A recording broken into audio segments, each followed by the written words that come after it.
കേരളത്തിലെ 140 നിയമസഭാ മണ്ഡലങ്ങളിൽ പര്യടനം നടത്തി മടങ്ങിയെത്തിയ ചെർക്കള സ്വദേശി CA മുഹമ്മദ് ഇക്ബാലിന് ജില്ലാ അതിർത്തിയിൽ ഉജ്ജ്വല സ്വീകരണം. കാസർഗോഡ് പെഡലേഴ്സ് നേതൃത്വത്തിലാണ് തൃക്കരിപ്പൂരിൽ പൗരസ്വീകരണം ഒരുക്കിയത്. ഒക്ടോബർ 1 ആരംഭിച്ച യാത്രയാണ് 46 ദിവസം കൊണ്ട് 4500 കിലോമീറ്റർ പിന്നിട്ട് മഞ്ചേശ്വരം മണ്ഡലത്തിൽ സമാപിച്ചത്. ഇക്ബാലിനെ സ്വീകരിക്കാൻ കണ്ണൂർ ജില്ലയിലെ പിലാത്തറ മുതൽ കാസർഗോഡ് വരെയുള്ള സൈക്ലിസ്റ്റുകൾ അതിരാവിലെ മുതൽ തൃക്കരിപ്പൂരിൽ എത്തിച്ചേർന്നു. കാസർഗോഡ് പെഡലേഴ്സിന്റെ സ്വീകരണം നടൻ ഉണ്ണിരാജ് ചെറുവത്തൂർ ഉദ്ഘാടനം ചെയ്തു. കാരണം ഞാനും സൈക്കിളിനെ അത്രമാത്രം സ്നേഹിച്ച ഒരാളാണ്. എൻ്റെ വീട്ടിൽ ഇപ്പോൾ ഉണ്ട്. പല ആക്രിക്കടക്കാരും വന്ന് ചോദിക്കുക, സൈക്കിൾ എടുക്കട്ടെ, ഞാൻ തൊട്ട് പോകാൻ പാടില്ല, എടുക്കാൻ പാടില്ല.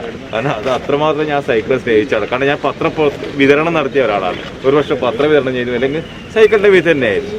അപ്പോൾ ഒരു പുതിയ സൈക്കിള് കണ്ട് മേടിച്ചിട്ട് ഇപ്പോഴും അത് ഉണ്ട്. അപ്പോൾ അത്രമാത്രം സൈക്കിളിനെ സ്നേഹിക്കുന്നത്. അപ്പോൾ ഇതെല്ലാം എൻ്റെ പ്രിയപ്പെട്ടവരാണ്. സൈക്കിളിനെ കയറുമ്പോൾ നമുക്ക് ഭയങ്കര എന്തിനകത്ത ഒരു സന്തോഷം തോന്നും. അവരാ ബന്ധം പിടിക്കും, യൂണിഫോം എല്ലാം കാണുമ്പോൾ.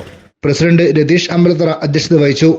Vice president Babu Mayoori, VN Sreekanth, TMC Ibrahim, Muhammad Taj എന്നിവർ നേതൃത്വം നൽകി. കാഞ്ഞങ്ങാട് പുതിയ ബസ് സ്റ്റാൻഡിൽ ഹോസ്ദുർഗ് SI വിനോദ് കുമാർ പൂമാല അണിയിച്ച് സ്വീകരിച്ചു. തൃക്കരിപ്പൂരിൽ നിന്നും കാഞ്ഞങ്ങാട് നിന്നും സൈക്ലിസ്റ്റുകൾ ഇക്ബാലിനെ മഞ്ചേശ്വരം വരെ അനുഗമിച്ചു. യാത്ര പൊസഡിഗുംബയിൽ സമാപിച്ചു. ജില്ലാ collector doctor D Sajith Babu സൈക്ലിസ്റ്റുകളെ സ്വീകരിച്ചു.